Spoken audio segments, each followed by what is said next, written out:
दिल को छूने वाली माँ और बेटी की कहानी। अवनी दिल्ली में अपनी माँ सुनीता जी के साथ रहती थी। जब वो 7 साल की थी तो उसके पिता का देहांत हो गया था और तब से उसकी माँ ही उसका सब कुछ थी। सुनीता जी अवनी को एक माँ और पिता दोनों का प्यार देती थी। अपने पति के देहांत के बाद अवनी के उज्जवल भविष्य के लिए उन्होंने एक निजी कंपनी में नौकरी करना शुरू कर दिया। यहाँ से उन्हें अच्छी तनख्वाह मिल जाती थी, जिससे दोनों माँ बेटी का गुजारा अच्छे से हो जाता था। अवनी के मम्मी पापा हमेशा से ही अवनी को एक काबिल वकील बनाना चाहते थे।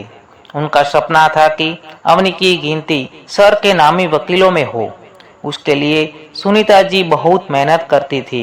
उन्होंने अवनी की 12वीं की पढ़ाई के बाद LLB करवाई और उसके लिए उसे अच्छे इंस्टीट्यूट से कोचिंग भी दिलवाई थी। अवनी ये बात अच्छे से जानती थी कि सुनीता जी कितनी मुश्किलों के साथ उसे पढ़ा रही है, इसलिए अवनी भी अपनी पढ़ाई पर पूरा ध्यान देती थी। अवनी ने अपने LLB में 90% अंकों के साथ पास की। उसने अपने कॉलेज में टॉप किया था, जिस कारण सुनीता जी बहुत खुश थी। उसके बाद अवनी की प्रैक्टिस शुरू हो गई और वो एक नामी वकील से कोर्ट कचहरी के दाव पेच सीखने लगी और उसी के साथ उसने LLM की पढ़ाई शुरू कर दी। सब कुछ बहुत अच्छे से जा रहा था कि एक दिन अचानक ऑफिस में बैठे सुनीता जी के पेट में बहुत तेज दर्द हुआ और वो दर्द से बुरी तरह छटपटाने लगी। ऑफिस वालों ने सुनीता जी को अस्पताल पहुंचा दिया। यह सुनीता जी के फैमिली डॉक्टर अविनाश जी ने उनकी जांच पड़ताल की। सारे टेस्ट की रिपोर्ट आने के बाद उनके चेहरे पर गंभीर रेखाएं खींची गई।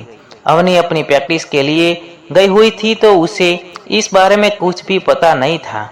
सुनीता जी अविनाश जी को अच्छे से जानती थी, इसलिए उन्होंने अविनाश जी से अपने पेट में दर्द का कारण बेझिझक ही पूछ लिया। अविनाश जी ने उन्हें कुछ बताना तो नहीं चाहते थे, पर वो अच्छे से जानते थे कि सुनीता जी के साथ अब कोई भी नहीं है। सभी रिश्तेदारों ने बहुत पहले ही उनसे मुंह मोड़ लिया था, इसलिए अविनाश जी ने उन्हें पूरी बात बता देते हैं।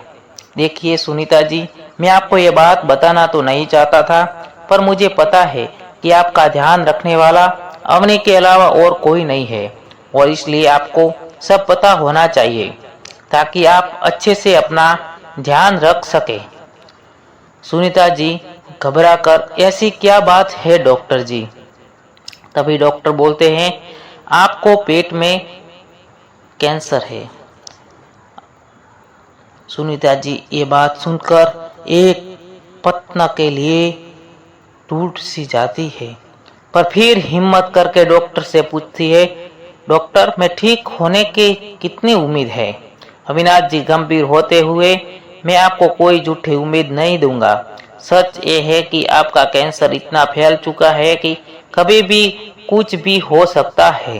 ये बात सुनकर सुनीता जी के सामने अवनी का चेहरा धुमने लगा और वो सोचने लगती है कि मेरे जाने के बाद मेरी बच्ची का क्या होगा, और वो भगवान से प्रार्थना करती है, हे भगवान मुझे इतनी उम्र दे दीजिए कि मैं अपनी बच्ची को उस मुकाम पर पहुंचा सकूं जिस पर मैं उसे पहुंचाना चाहती हूं। उसके बाद चाहे मेरी सांसें छीन लेना।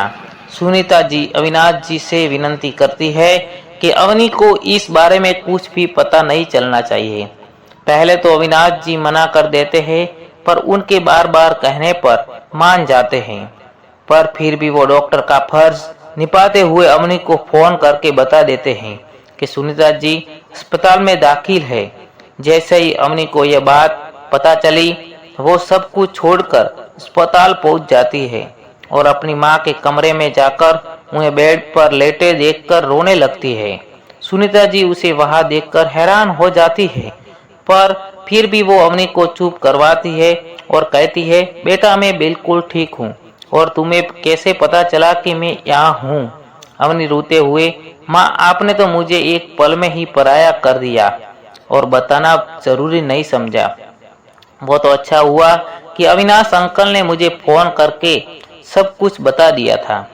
अवनी की बात सुनकर एक पल के लिए सुनीता जी को लगा कि उसे सब कुछ पता चल गया है। उन्होंने डरते डरते उससे पूछा, क्या बताया तुम्हारे अंकल ने तुम्हें? इससे पहले कि अवनी कोई जवाब देती, अविनाश जी खुद ही वहां आ गए और कहने लगे, मैंने बताया है कि तुम्हारी माँ की अब उम्र हो गई है और इनका बाहर खाना बंद करके साधारण खाना खिलाया करो ताकि उनके पेट की बीमारी ठीक हो सके। इतना कहकर अविनाश जी और अवनी हंसने लगते हैं। सुनीता जी भी राहत की सांस लेती है कि अवनी को कुछ पता नहीं चला और वो भी मुस्कुरा देती है। कुछ समय बाद सुनीता जी को घर भेज दिया जाता है। अविनाश जी सुनीता जी को अपना खास ख्याल रखने के और समय में से दवाई लेने का कहते हैं और साथ ही समय समय पर जांच करवाने की सख्त हिदायत देते हैं। सुनीता जी का इलाज तो शुरू हो जाता है और कुछ समय तक उन्हें राहत भी रहती है, पर कुछ समय बाद उनका दर्द फिर से शुरू हो जाता है। सुनीता जी इस बात की भनक अवनी को नहीं लगने देती और चुपचाप अपना इलाज करवाती रहती है। ऐसा ही समय बीतता जाता है और वो दिन भी आ जाता है जब अवनी को नामचीन वकीलों में शामिल होना और सम्मान प्राप्त करने का सौभाग्य मिलता है। दोनों माँ बेटी बहुत खुश होती है क्योंकि अगले दिन अवनी को सम्मानित किया जाता है। खाना खाने के बाद दोनों माँ बेटी अपने अपने कमरे में चली गई और कुछ समय बाद ही सुनीता जी के पेट में असहनीय दर्द उठने लगा। उन्होंने तुरंत अविनाश जी को फोन किया तो उन्होंने सुनीता जी को तुरंत अस्पताल में दाखिल होने की सलाह दी, पर सुनीता जी ने यह कहकर मना कर दिया कि कल मेरी बेटी की जिंदगी का बहुत खास दिन है और अगर उसे मेरी इस बीमारी का पता चला तो वो सब कुछ छोड़कर मेरी सेवा में लग जाएगी और मैं अपने इस दर्द के कारण अपनी बेटी की खुशियां नहीं छीन सकती। अविनाश जी ने उन्हें बहुत समझाया कि अगर उन्होंने अभी खुद को अस्पताल में दाखिल न करवाया तो उनकी जान भी जा सकती है, पर फिर भी सुनीता जी नहीं मानी। अविनाश जी को एक माँ के प्यार और जिद के आगे झुकना पड़ा और वो रात को अवनी से छुपकर उनके घर आकर सुनीता जी को दर्द से राहत का इंजेक्शन लगा गए। सुनीता जी ने जैसे तैसे करके रात गुजारी और सुबह होते ही अवनी के सामने जाने से पहले ही अपने चेहरे के भाव इस तरह बदल दिए जैसे कुछ हुआ ही ना हो। अवनी फंक्शन में जाने के लिए तैयार हो रही थी और सुनीता जी को भी जल्दी से तैयार होने के लिए कहा रही थी। सुनीता जी को पता था कि अगर वो अवनी के साथ न गई तो अवनी को शक हो जाएगा और वो इस फंक्शन में नहीं जाएगी, इसलिए उन्होंने अपने कमरे में जाकर चुपके से दर्द की 2 गोलियां एक साथ निगल ली और अपने दर्द को छुपाते हुए तैयार होकर अवनी के साथ चली गई। गुजरते वक्त के साथ सुनीता जी के लिए अपने दर्द को बर्दाश्त करना असहनीय हो जा रहा था, पर अपनी बेटी की खुशी के लिए उन्होंने अपने चेहरे से मुस्कान जाने न दी। कुछ ही पल में वो समय भी आ गया जिस कारण सुनीता जी ने इतना दर्द सहा था। अवनी को सम्मानित करने के लिए स्टेज पर बुलाया गया था। अवनी अपनी माँ के गले लगते हुए स्टेज पर गई और जैसे ही उसके पुरस्कार मिला और उसने मुस्कुरा कर अपनी माँ की तरफ देखा, तब भी सुनीता जी की आंखों के आगे अंधेरा छा गया और वो जमीन पर गिर गई।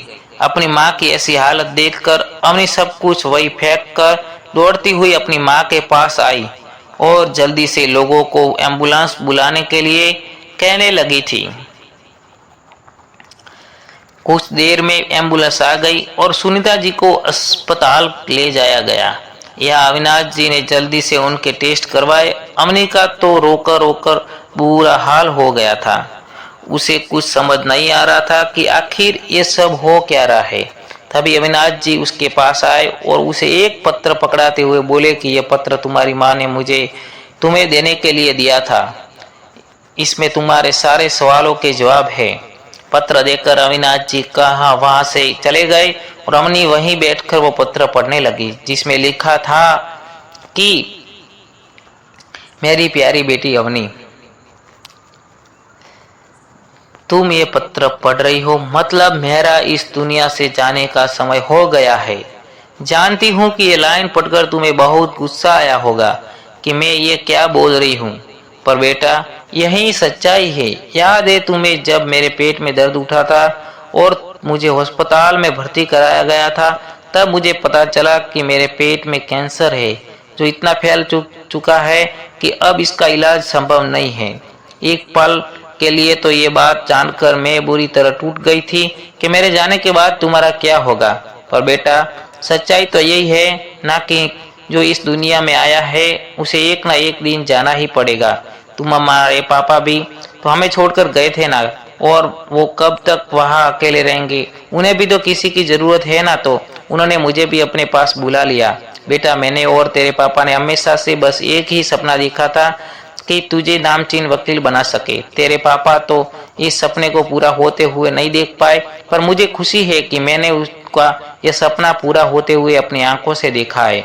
अब अगर मौत भी आ जाए तो कोई गम नहीं है। बस एक वादा कर के तू बिल्कुल भी उदास नहीं होगी और अपने कर्तव्य को पूरी निष्ठा से पूरा करेगी।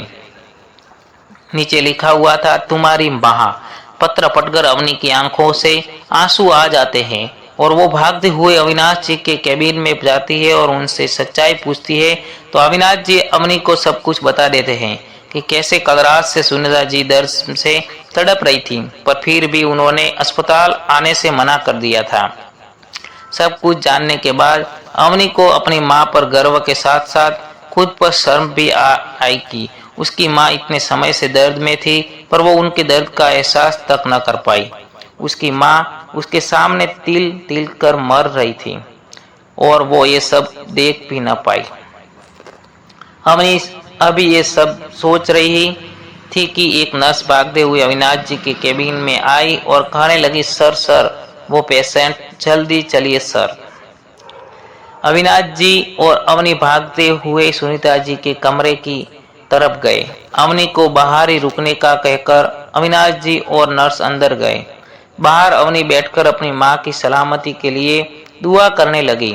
कुछ समय बाद अविनाश जी बाहर आए तो अवनी ने उनसे सुनीता जी के बारे में पूछा। अविनाश जी, आई एम सॉरी, पर हमें उन्हें बचा नहीं पाए। ऐसा कहकर ये सुनकर अवनी धड़ाम से नीचे बैठ गई और जोर जोर से रोने लगी। अविनाश जी ने उसे संभाला। वो भागती हुई अपनी माँ के पास गई और उन्हें उठाने लगी, पर एक बार इस दुनिया से जाने के बाद लौटकर आना संभव नहीं है। अवनी के चित्कार की आवाज सुनकर अस्पताल में मौजूद हर इंसान का दिल पसीज रहा था। अवनी का दुख समझते हुए भी कोई कुछ नहीं कर पा रहा था और हर कोई यही बोल रहा था कि हे भगवान, कभी भी एक बच्चे को उसकी माँ से जुदा मत करना। दोस्तों, हमारे चैनल को सब्सक्राइब करें ऐसी वीडियो देखने के लिए, और वीडियो को एक बार लाइक कर दीजिए, दोस्तों के साथ शेयर कीजिए। ऐसी कहानी हम बार बार लाते रहेंगे। चैनल को सब्सक्राइब कर ले, वीडियो लाइक कर दीजिए और वीडियो को शेयर कीजिए। धन्यवाद दोस्तों।